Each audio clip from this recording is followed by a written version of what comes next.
കോഴിക്കോട് വടകരയിൽ 28-കാരിയെയും കുഞ്ഞിനെയും തട്ടിക്കൊണ്ടുപോകാൻ ശ്രമിച്ച ഓട്ടോ ഡ്രൈവർ അറസ്റ്റിൽ. കണ്ണൂർ പാനൂർ ചെമ്പാട് സ്വദേശി സജീഷ് കുമാറിനെയാണ് പോലീസ് അറസ്റ്റ് ചെയ്തത്. കസ്റ്റഡിയിലെടുക്കാനെത്തിയ പോലീസുകാരെയും പ്രതി ആക്രമിച്ചു. അക്രമത്തിൽ SIക്കും ASIക്കും പരിക്കേറ്റു. വടകര വില്യാപ്പള്ളി സ്വദേശിനിയായ 28-കാരിയും 3 വയസ്സുള്ള മകളും വടകരയിലെ ആശുപത്രിയിൽ പോകാനാണ് സജീഷ് കുമാറിന്റെ ഓട്ടോയിൽ കയറിയത്. എന്നാൽ വടകര ഭാഗത്തേക്ക് പോവാതെ അപരിചിതമായ റോഡുകളിലൂടെ പ്രതി ഇരുവരെയും കൊണ്ടുപോവുകയായിരുന്നു. സംശയം തോന്നിയ യുവതി ബഹളം വെച്ചതോടെ ആയഞ്ചേരിയിൽ ആളൊഴിഞ്ഞ സ്ഥലത്ത് ഇറക്കിവിട്ടു. തുടർന്നാണ് വടകര പോലീസിൽ പരാതി നൽകിയത്.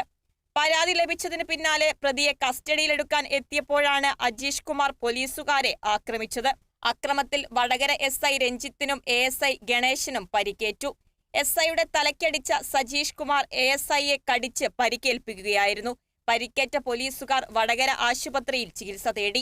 Kerala vision news, Kozhikode.